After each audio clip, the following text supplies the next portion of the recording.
Nagbabalik ang Rise and Shine Pilipinas. Sa pag-aaral, walang pinipiling edad ang pagkakaroon ng pangarap.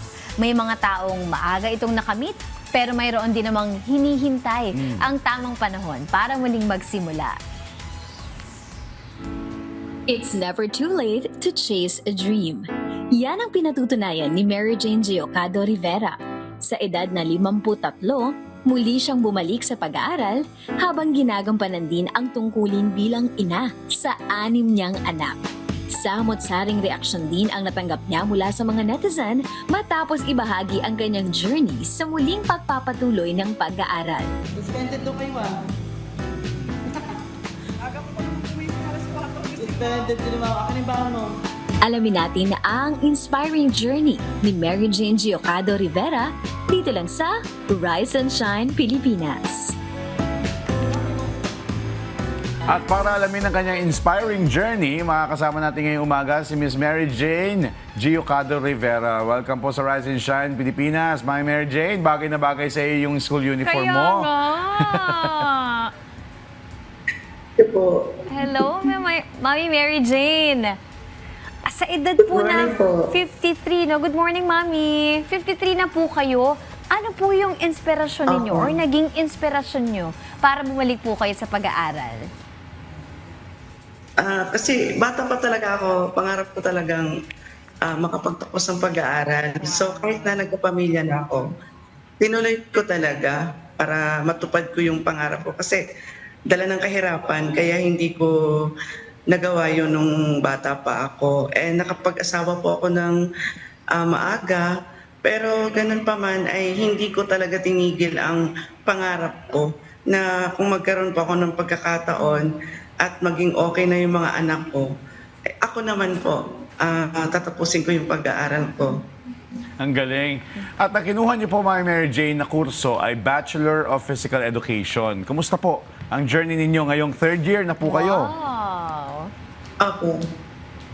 Okay naman po. Masaya po ako, nag-enjoy po ako. And syempre, andun yung excitement kasi parang iniisip ko na okay, bukas graduation ko na. Kasi malapit na po talaga. Sipag at tiyaga kailangan po and time management po talagang kailangan. Sa kagaya ko pong nanay na may 6 na anak, hindi po madali ang pagsabay ng pag-aaral na kahit malalaki na po ang mga anak ko, yung iba sa kanila ay may mga sarili ng pamilya.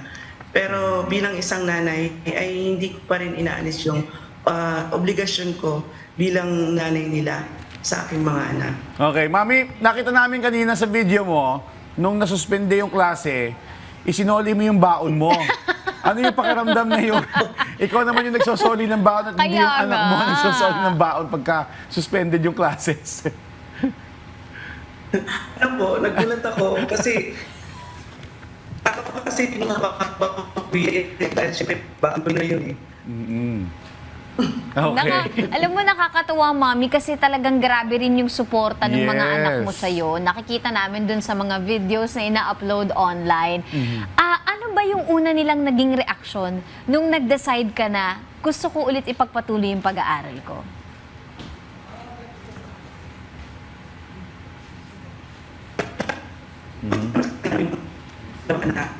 Appreciate nag-ali po yung RTU kasi lalos lahat sila RTU. Sabi ko sa kanya, anak, parang gusto ko ulit magbalik sa pag-aaral kasi po sa totoo niya po kasi ako tapos ng first year high school ang natapos ko. Ngayon sabi ko, paano magka-college? Di ba ako ng high school po. Ano po ako? Alas po ako. Tapos sa 23, graduate po ako ng ALS. Tinapos po yung secondary ko. And pagkatapos ko noon, po ako ng bridging program sa 24. Yun na po, ituloy na po na college po doon.